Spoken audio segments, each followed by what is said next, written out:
Making any predictions for the academies? It's wishful thinking, but I sort of hope it's all that jazz. Really, for Yeah. Best Picture? Yeah. Yeah. I think it is wishful thinking. Right, I'm afraid so. It's a very exciting, daring piece of work. Yeah. Yes. Yeah. Yeah.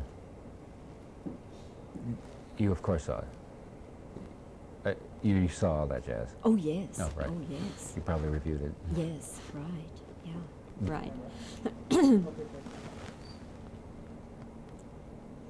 Mr. Rush, as the producer-director, are you fearful that people and critics and writers are going to try to draw comparisons between the stuntman and Hooper?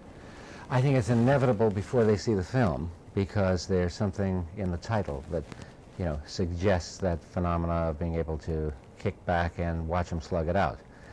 But that's not what the stuntman is. It's a very original kind of film experience, for better or worse. That's still to be determined. But it's a picture that seems to call a lot of response out of the audience. They either get very involved, very pleased, very angry, disturbed, but they work at it. They become involved in the film and work at it. And I think it's because you see the whole film more or less through the point of view of Steve Railsback, the central character, the fugitive. And so you never get information that he doesn't have. And you're therefore led to making the same mistakes that he makes, jumping to the same conclusions, inventing the same enemies, the same gods to protect him from the enemies, insisting those gods are benevolent in the hope that they will be, growing more paranoid in the fear that they won't be, which is what the film is about, illusion and reality. Peter O'Toole, I understand, just almost insisted on doing this role. Is that right? He did threaten my life at one point, and it was the highest compliment I've ever had, because I desperately wanted him for it. But when he read the screenplay, he called up and said, "Richard, I'm a literate, intelligent man, as you know, and I won't beat around the bush. If you don't give me the role, I'll kill you." Which, of course, I had been begging him to do it, so it was very good to hear. Now, the part Steve Railsback plays, did you test lots of actors for that role? I had considered many, many actors. It's one of the most difficult roles I've ever casted and I've ever seen written. It's a very complex role of a man who's playing tremendous opposites, a brave man who's afraid, a loving man who hates. Steve, I think, is probably the most exciting new rising star on the horizon by a wide margin. A lot of other people feel that way too. He's an actor with tremendous range, tremendous capabilities. And when I had heard about his work and seen some of it, and then read with him, it was a closed case. I didn't feel there was anybody else who could do it. What did you see of his previous work that made you think he was totally right for this?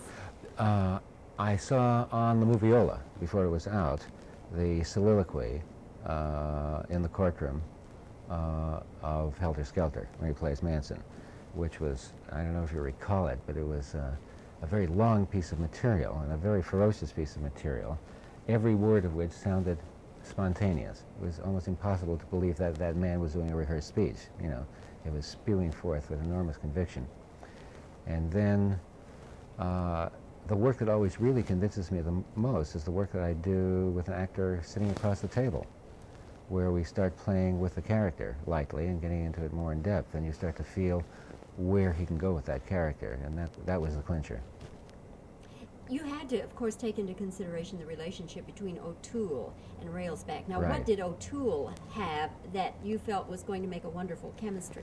Well, it was a fascinating thing. The first time that those two men who had been cast separately got together in my living room, one of them being almost the ultimate of the sophisticated, urbane man, and the other one the ultimate of the rough-hewn diamond, And I was fascinated. They sized each other up, and as fine actors will, in their small talk, they started leading themselves into character. So really what they're doing is privately testing each other and rehearsing. And it was easy to see inside of 30 or 40 seconds that you were watching actors with identical approaches underneath in totally different facades. And it was, it was like an arc of lightning going between the two of them. It was perfect harmony. Are you saying then you didn't have to give them too much direction? On a film like this, which is so, let's say, ambitious, again, for better or worse, it calls for a tremendous collaboration between the actors and the director, because you're all looking for the refinements, and they're the fighters in the ring, who are getting their brains beaten out and having to feel the emotions and having to put out on the line. We're behind the line saying, jab with your left, duck, hold your head up, and hoping they survive, but more or less guiding the direction of the fight. Since we're telling the story, the cohesiveness and the consistence comes from the director. Well, I look forward to seeing it, and I've enjoyed very much having this chance to talk with you. Thank you for coming to Dallas and to the USA Film Festival. Thank you for having us very much. His best moments, I don't think. But on the picture, he was totally with it. He was like, a fellow commando. And I think it's one of the distance of the English theater. The leading man is sort of father of the company. It was like having another right arm. Here, have dinner at so-and-so. And really been working really fast. And I had been warned he was a one-take actor. Like in the morning, wanting to do 20, whatever we wanted, refining, honing the performance on the screen. Yeah. Okay, let me give you one or two here. Okay, you don't need to answer. These are just, okay. Is it true that Peter O'Toole insisted on doing this part? Okay, all right. Do that one again. Okay. Is it true that Peter O'Toole insisted on doing this part? Threatened my life. Okay.